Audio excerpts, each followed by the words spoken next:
In the distant savannah, where golden grasses swayed like waves under the sun and acacia trees dotted the horizon, animals of all kinds lived together. But their peace was guarded by a secret, a magical pool called the Oasis of Life. This pool, hidden deep within the savannah heart, gave the land its lushness and kept the animals strong.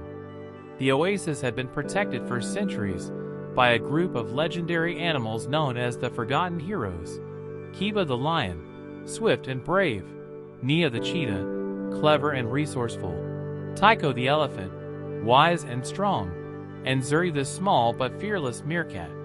Their names had faded into myths, but their legacy lived in the balance of the savannah. One day, a great drought struck. The skies remained barren of rain, and the rivers dried to cracked beds of earth. Desperation gripped the animals as food and water became scarce. The wise hornbill, an old bird named Sephu, called a meeting at the tallest baobab tree. "The Oasis of Life has gone dormant," he announced. "Without its magic, the savannah will perish." "But how do we awaken it?" asked Asha, a timid zebra.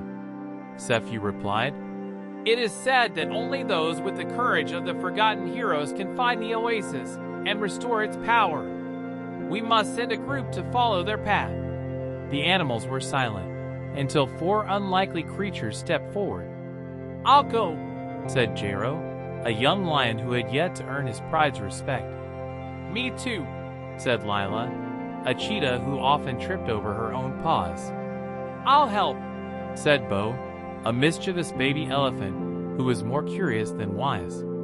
"And I'll join," said Peepa, a tiny mouse who was often overlooked. The other animals whispered among themselves.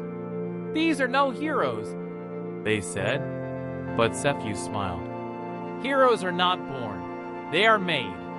The 4 set off on their journey, guided by clues left behind by the Forgotten Heroes. Their first challenge was the Shadowed Canyon, where towering cliffs loomed and shadows danced menacingly. Jero, with his courage, led the group through, keeping the others calm despite the eerie silence.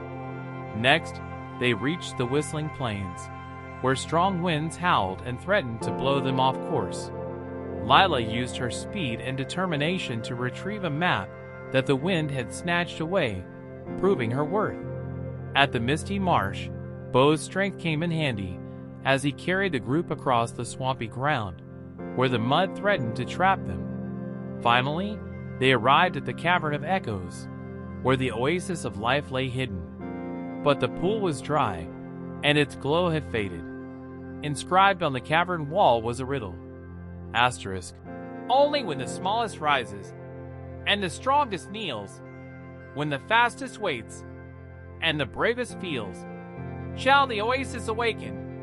Asterisk. Confused, the group pondered the riddle. "I think I'm the smallest," said Peepa. "But how can I rise?" As they puzzled over the meaning, Peepa noticed a small hole above the pool. "If I climb up there, maybe I can unblock the water." While Jero and Bo helped Peepa climb, Lila stopped herself from rushing ahead, realizing the riddle asked for patience.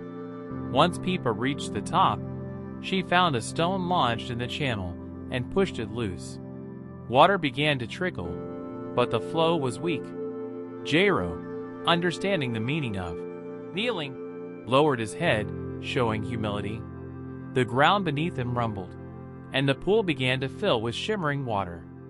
As the pool glowed brightly, the Oasis of Life was restored. The savannah bloomed once more, and rain clouds gathered on the horizon. The 4 returned as heroes, their names echoing alongside the Forgotten Heroes of old.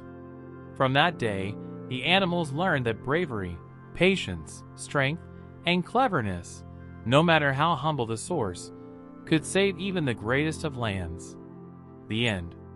Moral of the story: true heroism comes from courage, unity, and recognizing that even the smallest among us can make the greatest difference.